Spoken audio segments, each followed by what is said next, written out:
Assalamualaikum warahmatullahi wabarakatuh. Kami dari kelompok 12 yang beranggotakan Siti Zahra Yundiafi, Asna Umi Rohmah, Faizatud Daroini.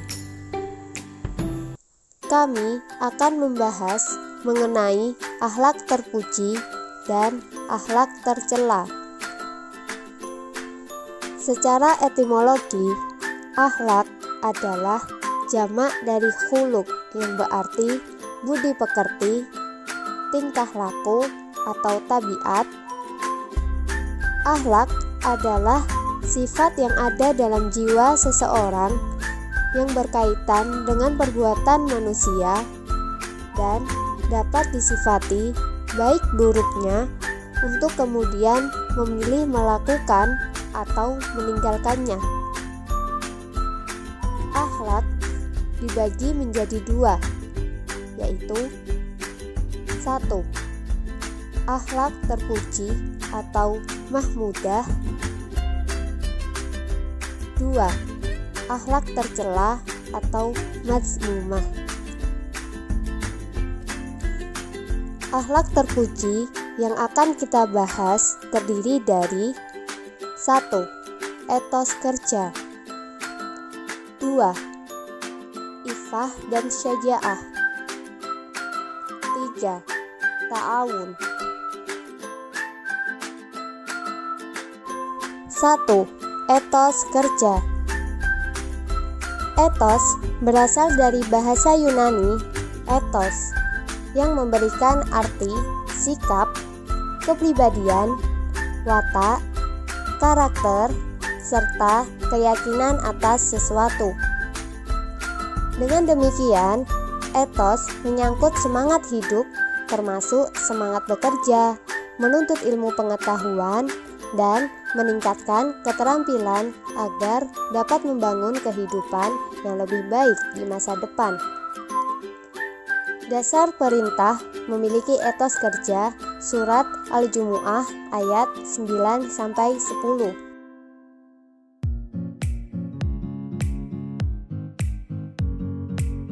Cara memiliki etos kerja.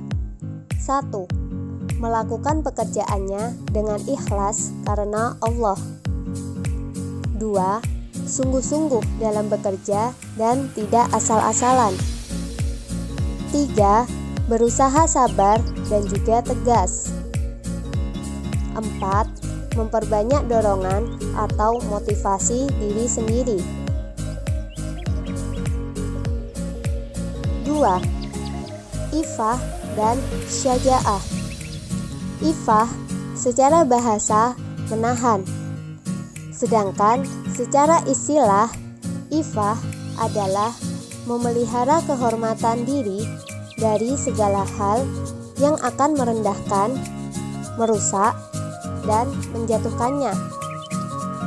Orang yang bersikap ifah disebut afif.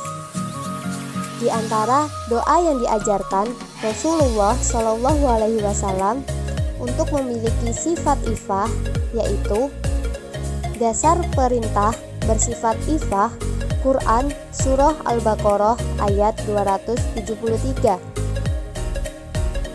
Cara untuk menanamkan sifat ifah. 1. Mengendalikan nafsu. 2. Mengakui kesalahan. 3. Bersikap objektif pada diri sendiri. Syaja'ah. Secara bahasa, syaja'ah berarti berani, gagah.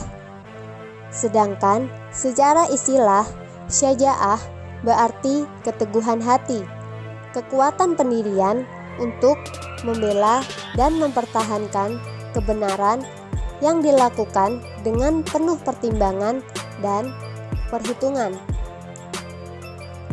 Dasar perintah syaja'ah Quran Surah Al-Imran ayat 134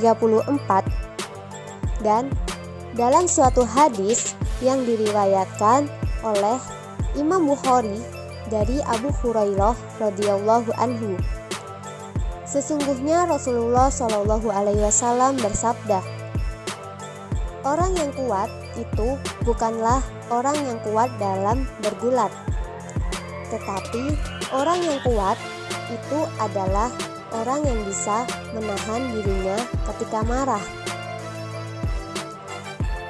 Cara menanamkan sifat syaja'ah. 1. Berani menghadapi musuh fi sabilillah. Dalam konteks penjajahan, kita dapat mengaplikasikan sifat syaja'ah dengan bertempur di medan perang. Namun, jika kondisi damai, kita dapat mengaplikasikan sifat syaja'ah dengan cara menuntut ilmu sebagai upaya melawan kebodohan dan kemiskinan.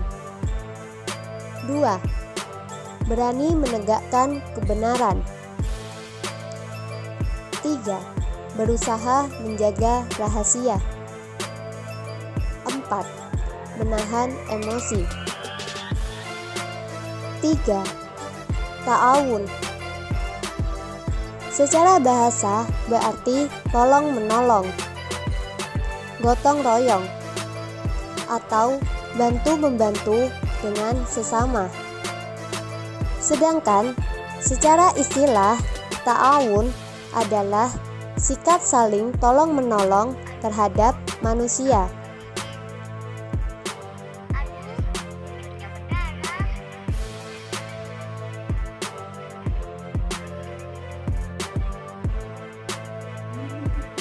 Dasar perintah Quran Surah Al-Maidah ayat 2.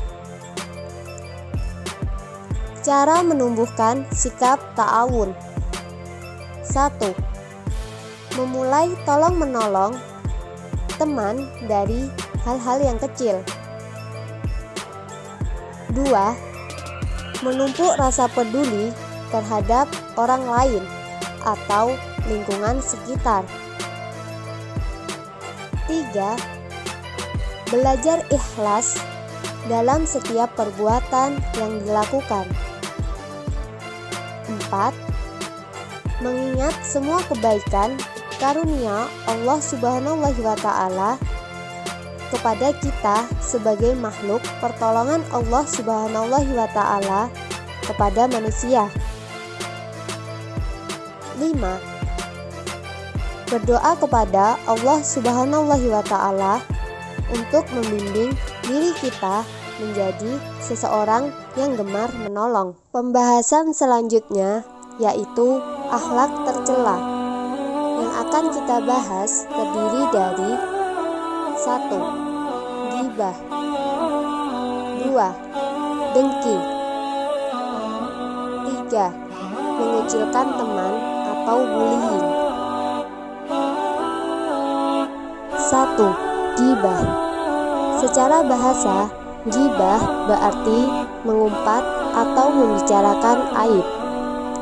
Sedangkan secara istilah, ghibah adalah perilaku yang membicarakan kejelekan orang lain dengan tanpa diketahui oleh orang yang dibicarakannya dan kemudian dapat menimbulkan dampak negatif dalam kehidupannya. Dasar larangan ghibah.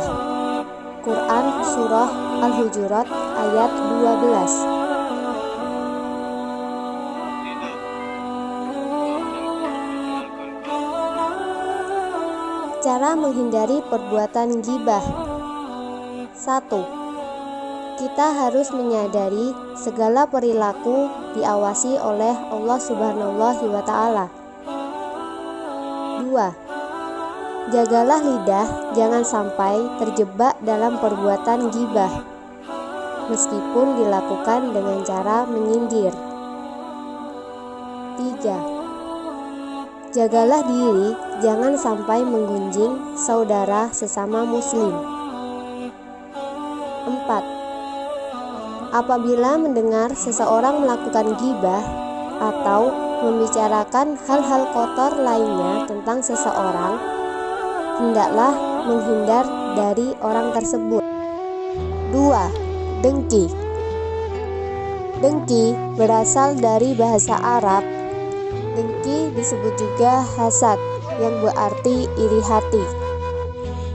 Sedangkan secara istilah, dengki adalah membenci kenikmatan yang diberikan Allah Subhanahu wa Ta'ala kepada orang lain, serta ingin agar orang tersebut kehilangan kenikmatan itu.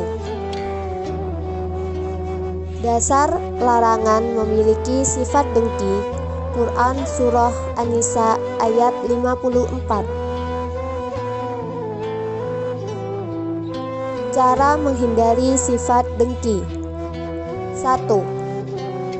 Tempatkanlah diri kita untuk menjadi bagian dari kesuksesan orang lain dan iringilah hal itu dengan doa.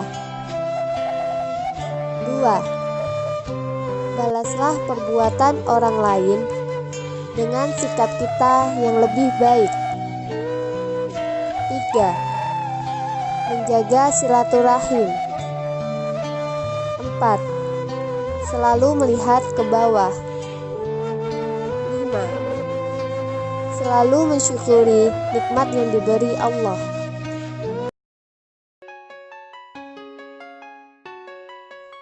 3. Mengucilkan teman atau bullying. Secara bahasa, bullying berasal dari bahasa Inggris yang berarti menggertak atau mengganggu orang yang lemah.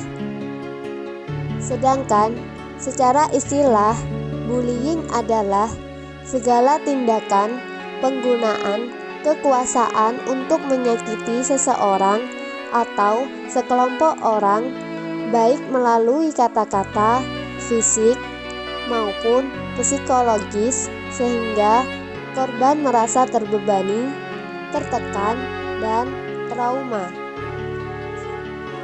Dasar larangan bersikap bullying, Quran Surah Al-Hujurat ayat 11. Cara menghindari sikap bullying. 1. Melaporkan kepada orang dewasa,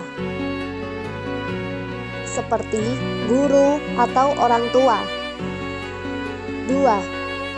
Menghargai dan menghormati perbedaan antar teman. 3.